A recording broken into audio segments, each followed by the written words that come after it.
Hello students, good morning all of you.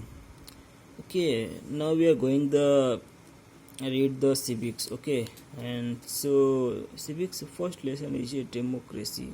What and why? So why important the democracy and what is the democracy? Okay, so today we learn the what is a democracy. Our India country is also democracy country. India is also democracy country. तो आपको मैं ये बताऊंगा democracy होता क्यों है और इसकी ज़रूरत क्यों होने पड़ी डेमोक्रेसी की. तो आप जानते हैं कि डेमोक्रेसी इससे पहले हमारे कंट्री में कहीं मोनार्ची पावर हुआ करता था. मोनार्ची पावर आप जानते हैं कि राजतंत्र पावर. डेमोक्रेसी पावर क्या होता है? लोकतंत्र पावर. लोकतंत्र पावर क्या होता है? लोगों के द्वारा. यहाँ पे आपको एक मौका दिया जाता है. डेमोक्रेसी में क्या होता है? लोगों को एक मौका दिया जाता है गवर्नमेंट बनाने का और चुनने का. कि यहाँ सरकार तो बना दी जाती है, ठीक. सरकार बनती है किसके द्वारा? हमारे आपके द्वारा सरकार बनती है. कोई सरकार अपने से नहीं बनती है, वो हमारे द्वारा ही बनती है.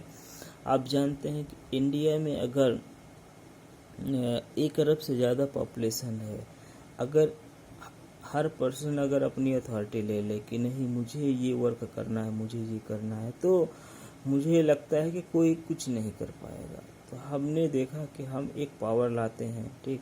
पावर को एक गवर्नमेंट बनाते हैं. वो गवर्नमेंट किसके द्वारा बननी चाहिए? हमारे आपके द्वारा चुना हुआ.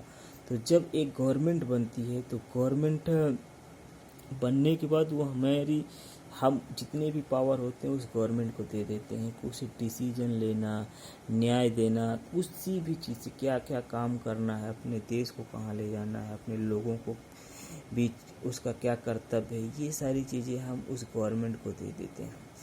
और वो गवर्नमेंट उस चीज़ को काफ़ी अच्छे से करती है.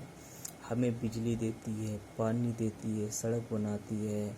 हमारे लिए बहुत से गरीबों को फ्री में राशन दिया जाता है. यहाँ तक कि कई भी चीज़ें. तो ये कौन दे रहा है? गवर्नमेंट दे रही है. ये किसके द्वारा गवर्नमेंट बनाई गई है? हमारे आपके द्वारा.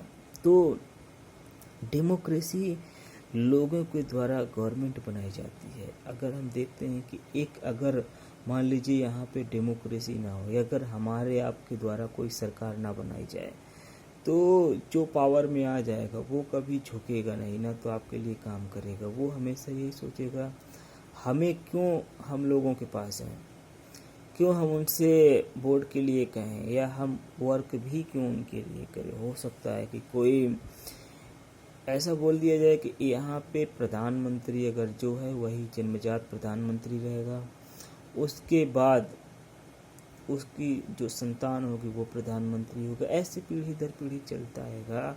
तो क्या हमें न्याय मिलेगा? कहीं नहीं मिलेगा. क्यों? क्योंकि हो सकता है वो काम करे या काम ना करे. हो सकता है कहीं वो काम करने में देरी करें. बहुत सी चीज़ें ऐसे हो जाते हैं उलझने कि जहाँ पे वो काम अच्छे तरीके से नहीं कर सकते हैं. इसीलिए आप देखते हैं कि आपके जब कोई भी कंट्री में डेमोक्रेसी रूल आता है तो वहाँ पे संविधान का निर्माण होता है, कॉन्स्टिट्यूशन का निर्माण होता है. आप जानते हैं कि अगर हमारे आपके द्वारा कोई सरकार बनाई जाती है तो उसे कैसे काम करना है, क्या उसके नियम कानून होते हैं, कैसे क्या क्या पावर उसे डिवाइड किए जाते हैं, ये सारी चीज़ें उस कॉन्स्टिट्यूशन में लिखा जाता है. क्या हमें अथॉरिटी होती है, हमारे क्या फंडामेंटल राइट होते हैं जिनका हनन ना किया जा सके. कोई भी गवर्नमेंट अगर वर्क करती है तो अपने देश के लोगों के हित के लिए ही काम करे, उनके अहित में वर्क ना करे. ये सब हमारे कॉन्स्टिट्यूशन में लिखा जाता है. तो कहने का मतलब जब एक डेमोक्रेसी कंट्री होती है तो वहाँ पे एक संविधान भी लिखा जाता है. वो संविधान को देखते हुए उस पे जो रूल लिखा हुआ होता है उसी के अनुसार ही कोई गवर्नमेंट काम करती है.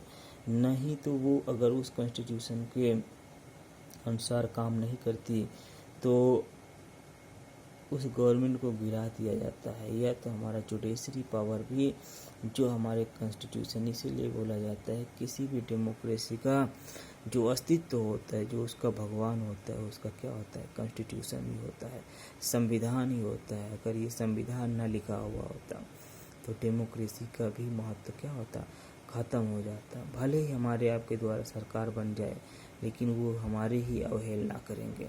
तो यहाँ पे एक छोटा सा हम देखते हैं कि डेमोक्रेसी होता क्या है और क्यों होता है, ये हम नेक्स्ट में पढ़ेंगे। लेकिन यहाँ पे हमने सिर्फ और सिर्फ डेमोक्रेसी के बारे में जाना कि लोकतंत्र यानी जो लोगों के द्वारा हम सरकार बनाते हैं, जो सरकार हमारे आपके द्वारा चुनी जाती है, एक ऐसी कंट्री जहाँ पे मोनार्ची पावर नहीं होता, उससे ही क्या बोला जाता है, डेमोक्रेसी बोला जाता है। तो डेमोक्रेसी हम काफ़ी अच्छे तरीके से समझ चुके हैं कि डेमोक्रेसी होता क्या है और क्यों इसकी ज़रूरत पड़ी है, ये भी हम थोड़ा बहुत देखे हैं। लेकिन नेक्स्ट टॉपिक जो हम देखेंगे, ये डेमोक्रेसी क्यों ज़रूरत हमें है, क्यों इतना इम्पोर्टेंट है, क्यों होना चाहिए किसी भी कंट्री में डेमोक्रेसी। क्या जिस कंट्री में डेमोक्रेसी नहीं है वहाँ के लोगों में क्या डर है, क्या वहाँ की कंट्री हमसे ज़्यादा खुशहाल है एक डेमोक्रेसी कंट्री से, या तो खुश नहीं है, ऐसा क्या है और क्यों ज़रूरत है। ओके।